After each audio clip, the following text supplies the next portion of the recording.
welcome back to Raw Politics. Now, a week after MEPs voted to withhold key posts from politicians refusing to sign anti-harassment pledges, a group known as the Me Too EP is calling on candidates in upcoming elections to do the same. Announced today in the European Parliament, the initiative is designed to push for cultural change. It comes after the same group, made up of mostly parliamentary staffers, launched a blog last year detailing stories of harassment. All right, the pledge unveiled today asks for 10 commitments, including to actively combat and denounce sexism and sexual harassment, to enroll in the Parliament's training on respect and dignity at work, and push to make the training mandatory for both MEPs and staff, and to support the implementation of a resolution combating sexual harassment and abuse in the EU, as well as the establishment of a directive on combating violence against women. All right, joining me in the studio to discuss this, we have German MEP with the Greens and member of the Women's Rights Committee, Terry Ranke. And still with me is Peter Jahr, a German MEP with the EPP Group, and our political editor, Darren McCaffrey. Terry, I'll start with you. Why is this pledge even needed? Well, because we have seen that after we have already adopted the resolution to fight against sexual harassment in the last 1.5 years, not enough has happened. I mean, some things have changed, but it was very hard for us to push for the actual implementation of this resolution, even though it was adopted with a large majority in this parliament. So this pledge is needed in order to make sure that we are not losing all this progress for the next legislature, but we have committed MEPs also in the next European Parliament. But these are 10 commitments, and under the 10 commitments, there are sub-commitments. And isn't this a bit too much of something? Is it too much to ask? Well, to be very honest, after reading the blog Me Too EP and the experiences that some people have made here in this house, I think we need to do more, because there are horrible testimonies of people who have been harassed and have not seen any kind of possibility to fight against this. So I think it's our task as parliamentarians to make this stop. Okay. And but I think the question is, but what does a pledge in itself actually achieve? It's just a piece of... I mean, like, I could sign a piece of paper with anything written on it. Yeah, but we do this... Okay. Sorry to say, but we do this in a lot of different issues. Like, you have pledges on LGBTI issues, you have pledges for environmental issues, and now we have this very specifically targeting the question of sexual harassment. I think it's needed, and I think it's important to sign this. Is it? No, but does it actually change anything? But anyway, I'll go to Peter first. When we look at his commitment of signing of pledges, there's no one is disagreeing that the Parliament has to be cleaned up and that the Me Too movement is here. But as German MEPs, there's a lot of pushback on actually committing or signing any form of paper on controlling behaviour, or What should I say? For me, it's important. We have to. Won't we improve the statistic or the reality? To sign a paper, it's not enough. And I'm a member of the parliament, or the other member of the parliament. We have to be nice people. We have to respect the rule of procedure. We have to respect law and order. And to sign a paper could change nothing. We have to take care that we also improve the reality. You know what I mean? And that's for me the big mistake. I can sign everything. So what could change? For the culture to change, what is needed?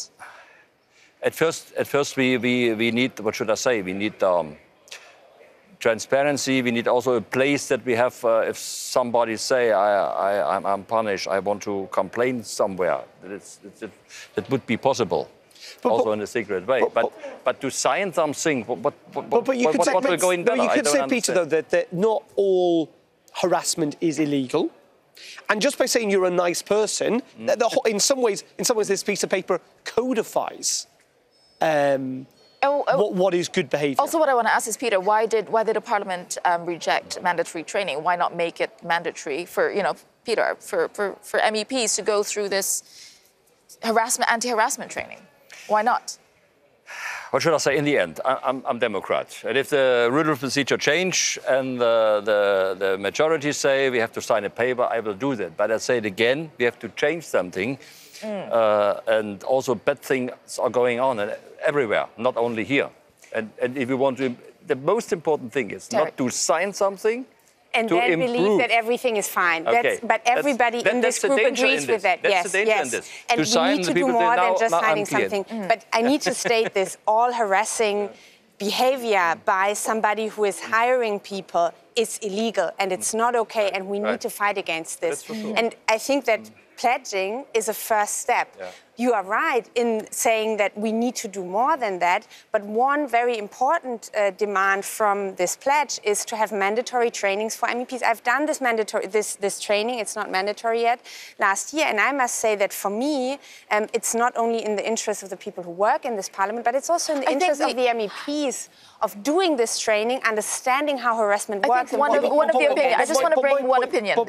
I was going to just make this point, that my point about things that are illegal is that, yeah, you say harassment's illegal, but who defines what harassment is? What is harassment? Because ultimately someone has to make a judgment. This is something you can discuss in this training, for example. Yeah. You can learn what is harassing behaviour, and this is why it's important that MEPs do that. What I want to bring is one of the opinions that I was reading also from a German MEP who said, well, you know what? This training, we know as human beings what is good and what is bad. Why do we need to be trained on what is harassment? No, I mean, there's resistance, so how would you address the resistance? Well, obviously, from the reports that we have seen, some of our colleagues, unfortunately, don't really know what is harassment, and they have acted in a way that is not acceptable.